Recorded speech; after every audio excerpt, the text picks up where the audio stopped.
Welcome back to BT. Yeah, things are moving. They're moving on our major routes for sure, except for over on the Toronto-bound QEW, where we still have leftover construction from the overnight hours. So that's what we're watching right now. Toronto-bound QEW approaching the Burlington Skyway. The right lanes are taken out because of that construction. So what we're looking at right now is just the delay on the Toronto-bound QEW. It's slow anywhere from Nikola Tesla heading over towards the Burlington Skyway and through that construction zone. So give yourself lots of extra time heading out of Hamilton and heading through Burlington.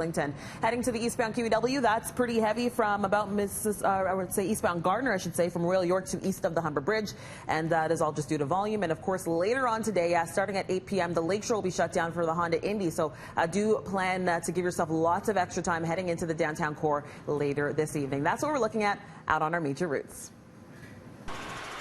Pull and Play is back at EB Games. Spend $50 or more to receive a pull and tear card and instantly win prizes. Full contest details in stores. EB Games, play hard, have fun. Good morning. Nice morning out there. We got temperature 17 at the island, 13 in Stouffville this morning, 19 in Burlington. Good morning to you. We take a look over to Oshawa, sitting at 12. No humidity to speak of. We're going to see lots of sunshine still today. We had a little bit of morning cloud cover that's quickly breaking up. What we're watching is a line of activity that's going to move its way through. This is a front that moves in, puts enough lift as we get into Thursday that we have a pretty good chance of seeing some thunderstorm activity tomorrow. So tomorrow is a day for eyes in the sky. That'll happen as early as mid-morning. 31 today, a humidex of 38. Still humid tomorrow, 28, feeling 36. Once again, eyes to the skies. That'll wrap up as we get into the evening. Then we'll clear it out, and we'll also get rid of some of that humidity on Friday, a high of 27, feeling maybe 30, and mainly sunny skies. That leads us into a pretty good weekend as well. That's a look at your weather.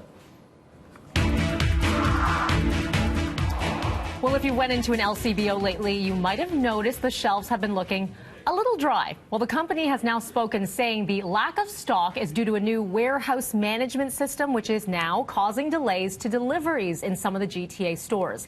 It's become so bleak that some stores have actually put up signs trying to explain the reason for their bare shelves, like this here. The company has reiterated that the issue is not a product shortage, but rather a glitch in their new system. However, one local marketing expert says it will be a significant improvement for both the company and the consumer when it comes to keeping shelves fully stocked in the long term. It really speaks to the LCBO trying to be a world-class retailer, which they've done a lot to support craft beer, and I think this is an effort to use big data to help improve their replenishment. We're very confident that this system is going to help ensure that replenishment is more accurate and better in the long run, so that we will be on stock on all shelves. The LCBO says they are working diligently to ensure that they maintain daily replenishment orders to their stores and that they get back to their regular operations as soon as possible. Okay, we have an update to a story we first told you about yesterday. Quite the DIY project in the Beach neighborhood. You'll remember this, a resident fed up with visitors taking up street parking on Balsam Avenue, then taking matters into their own hands by just painting spaces. Now, some saying it is brilliant because there's frustration over paying for monthly permits and still not being able to nab a spot. The painter, though, could get in trouble and face some fines. So coming up in about 30 minutes' time, we're going to get reaction and a refresh on rules to keep in mind from the City of Toronto's parking department. This should be interesting.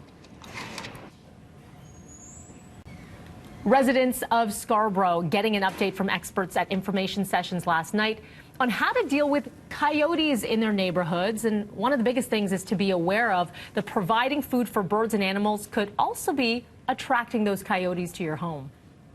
If you've got a compost pile with some yummy food scraps in there, they might like that, or rats might like that, and then they would like to eat the rats. If you have a bird feeder, or if you feed squirrels or other animals in your yard and you scatter seed around, the coyotes might come for the animals that are eating that seed. We do also have to keep in mind that our small little pets can be vulnerable too. Experts also advising us that generally coyotes do not pose a threat to humans, and they do actually help control the rodent and rabbit population. But the experts also want to remind us never to feed coyotes. Always exercise caution around those animals. You're actually more likely to see them in the winter when there is less foliage for them to hide in. Gotta let it get home. Okay, time now is 6:31. Let's get downstairs to Devo.